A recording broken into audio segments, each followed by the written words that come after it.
जय हिंद साथियों। आज हम करने वाले हैं दिल्ली पुलिस में जो भी क्वेश्चंस आपके आए हैं 18 दिसंबर को, उन सबको हम करने वाले हैं और जो भी प्रश्न इनसे बन सकते हैं उनको भी हम डिटेल्स में कवर करते हुए चलेंगे। तो चलिए शुरू करते हैं। साथ ही सबसे पहले आप चैनल को सब्सक्राइब कर लीजिए, क्योंकि जो भी वीडियो आपको मिलेंगी वो हंटर एसएससी पर आपको मिलती रहेंगी। तो सबसे पहले आपको इसे सब्सक्राइब कर लेना है और वीडियो को लाइक जरूर करना। चलिए शुरू करते हैं। पहला क्वेश्चन है आपका, पहले एशियाई खेल 1951 में भारत की रैंक क्या थी? ये प्रश्न आपका पूछा गया है। तो ध्यान रखिएगा, भारत जो है पहले एशियाई खेलों में 1951 में भारत जो है वो दूसरे नंबर पर रहा था। ठीक है, याद रखिएगा। इसमें जापान पहले स्थान पर रहा और भारत ने कुल 51 पदक जीते थे, और जिसमें 15 स्वर्ण, 16 रजत और 20 कांस्य पदक थे। ये भी आप सबको ध्यान रखना है।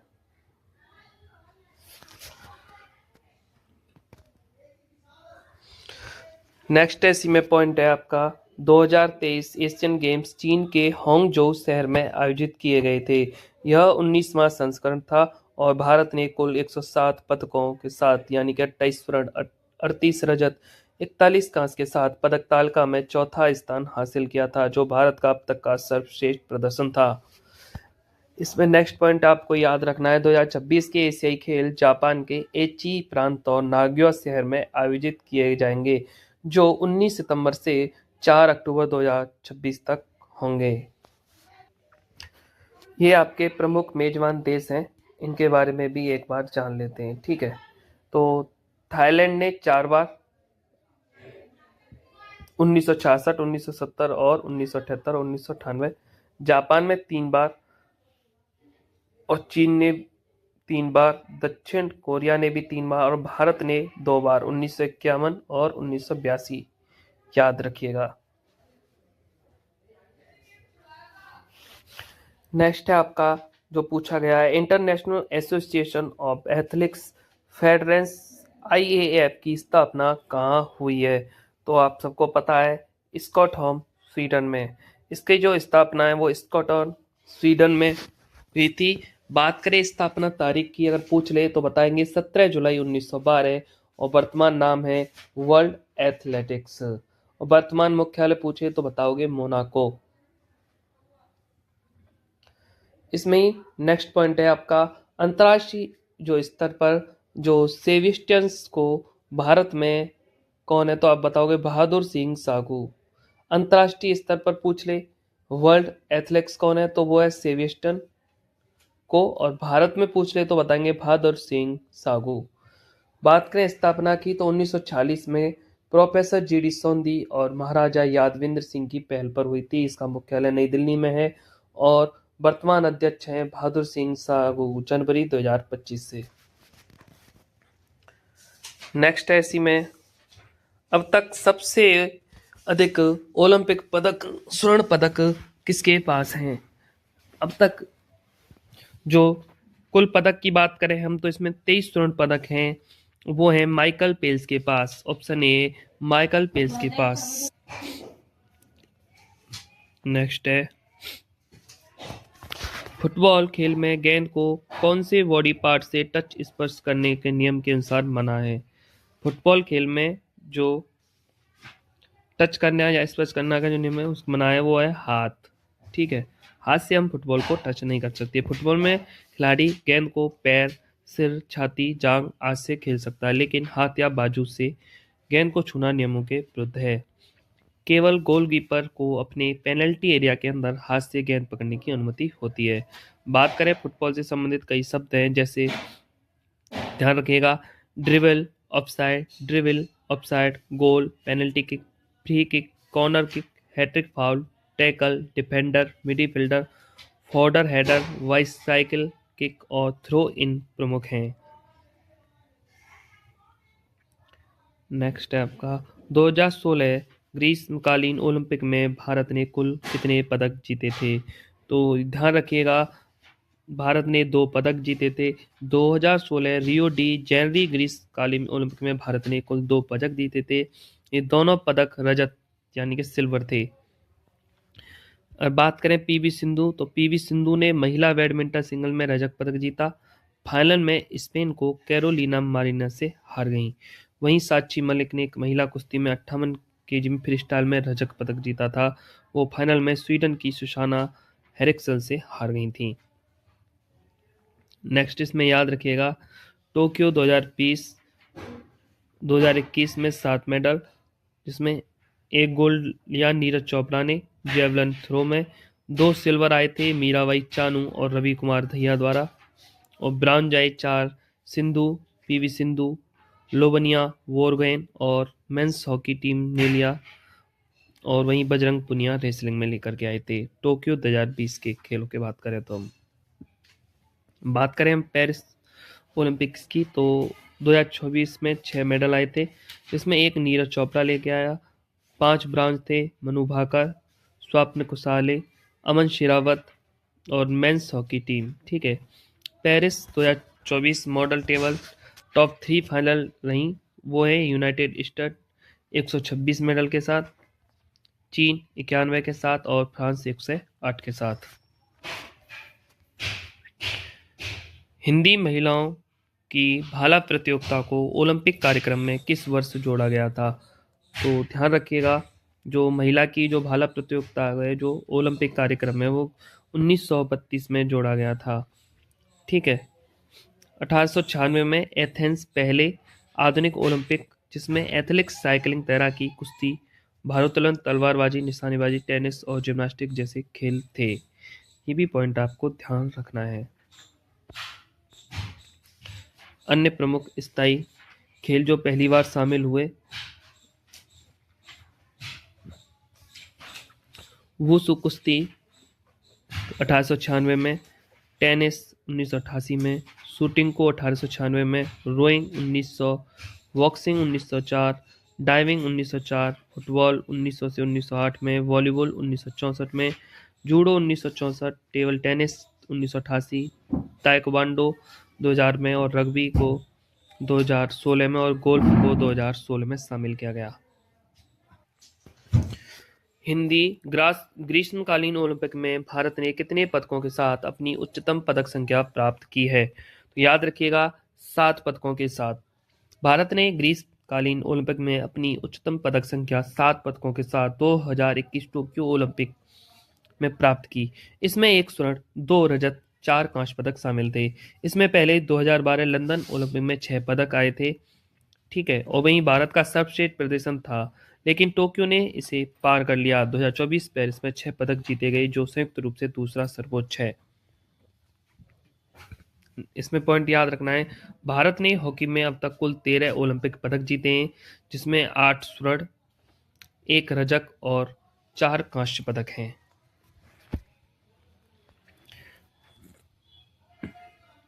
यदि कोई राज्य, नेक्स्ट है आपका, यदि कोई राज्य संघ द्वारा किसी दिए गए निर्देश का पालन करने में विफल रहती है, तो उस राज्य में राष्ट्रपति शासन लगाया जा सकता है। कस अनुच्छेद में वर्णित है। ध्यान रखिएगा, यदि कोई राज्य सरकार संघ द्वारा दिए गए किसी निर्देश का पालन करने में विफल रहती है, तो उस राज्य में राष्ट्रपति शासन लगाया जा सकता है। यह अनुच्छेद 365 में वर्णित है। ठीक है, स्पष्ट रूप से कहा गया है कि यदि कोई राज्य सरकार संघ द्वारा दिए गए निर्देशों का पालन करने में विफल रहती है, जिन विषयों पर राज्य का अधिकार है, तो राष्ट्रपति यह घोषणा कर सकते हैं कि राज्य में संवैधानिक तंत्र विफल हो गया है, जिसे अनुच्छेद 356 के तहत राष्ट्रपति शासन लगाया जाता है। ठीक है,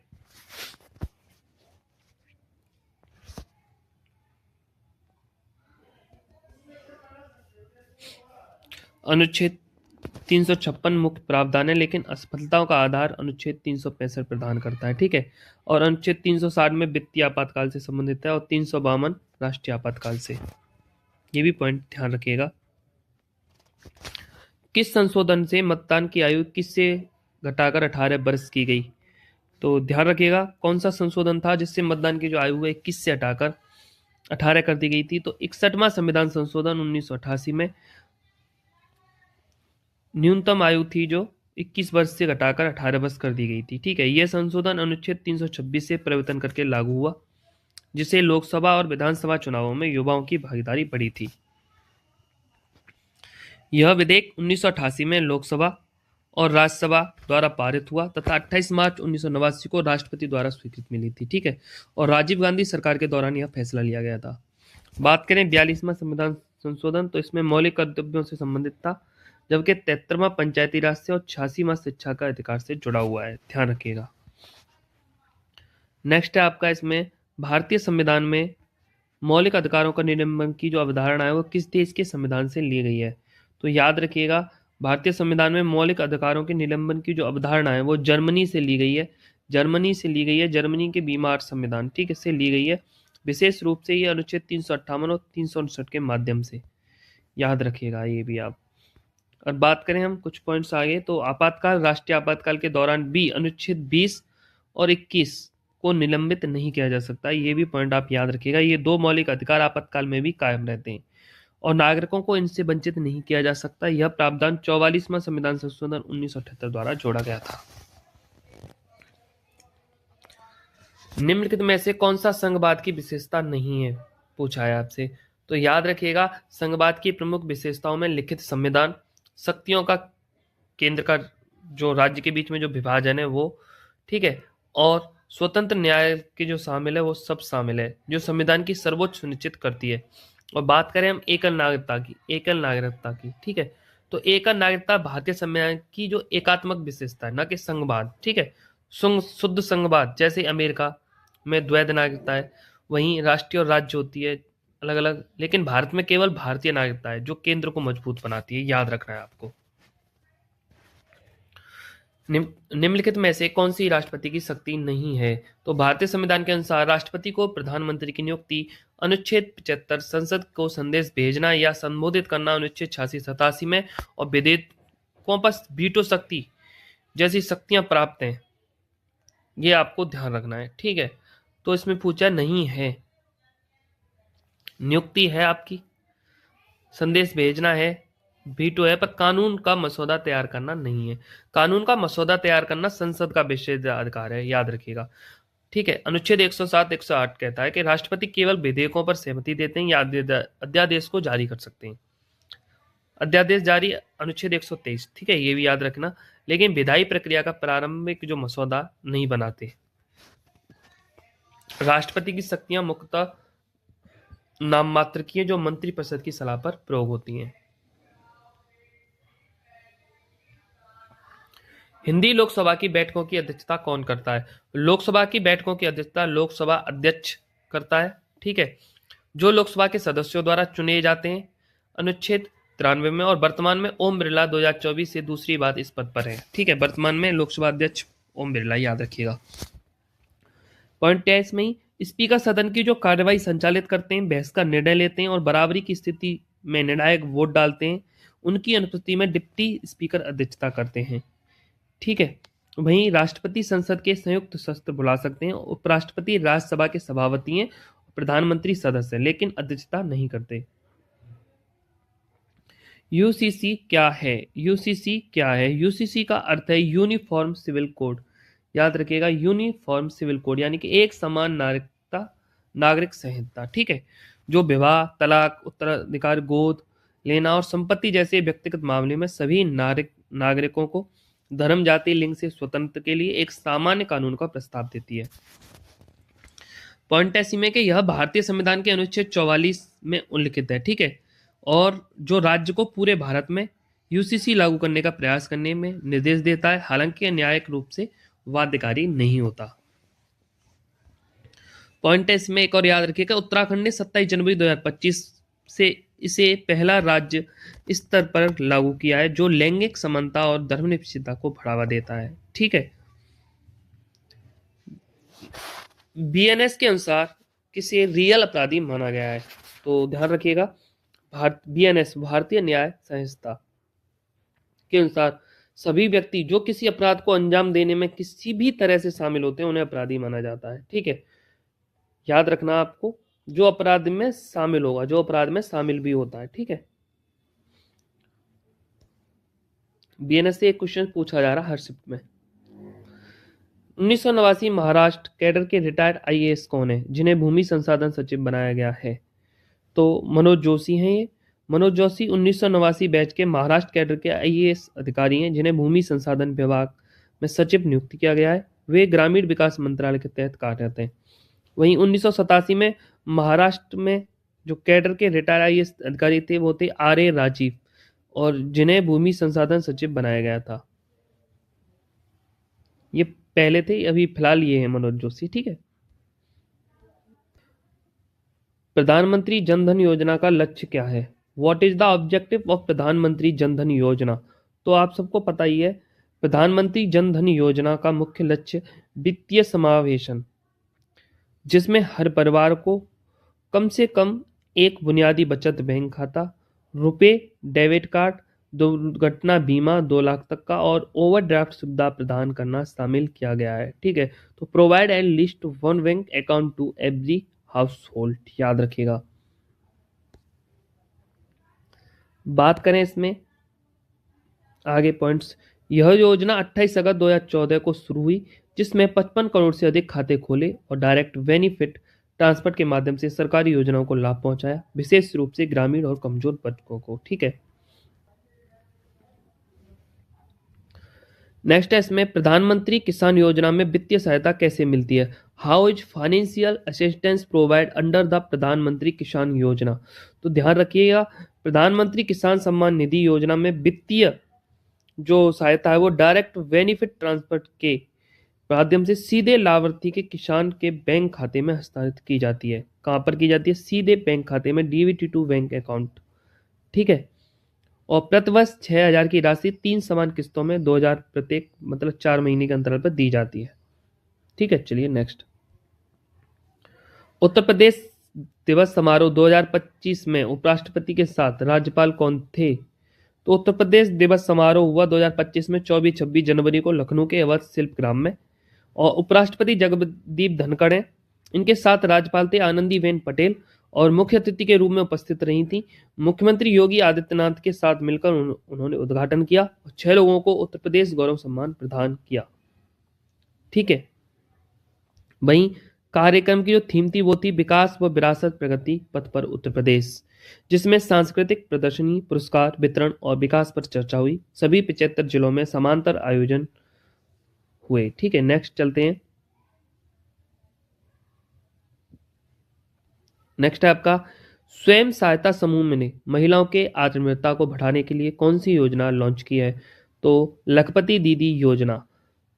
ठीक है। ये स्वयं सहायता समूह से जुड़ी महिलाओं को लक्षित करती है, जिसका उद्देश्य 2 करोड़ से अधिक महिलाओं को परिवार की वार्षिक आय 1 लाख तक बढ़ाकर आत्मनिर्भर बनाना है। यह दीनदयाल अंत्योदय योजना राष्ट्रीय ग्रामीण आजीविका मिशन के तहत लॉन्च हुई है। नेक्स्ट है, देखिए शास्त्रीय नृत्य से क्वेश्चंस बन रहे थे। तो संगीत नाटक अकादमी आधिकारिक तौर पर 8 शास्त्रीय नृत्यों को मान्यता देती है। हालांकि संस्कृत मंत्रालय के अनुसार छऊ नृत्य भी इसमें जोड़कर 9 हो जाते हैं। ठीक है। छऊ नृत्य 3 जगह मनाया जाता है। ठीक है। पुरुलिया शैली पश्चिम बंगाल में, मयूरभंज उड़ीसा में, और सरायकेला झारखंड में बनाया जाता है। ठीक है। ये भी आप याद रखिएगा।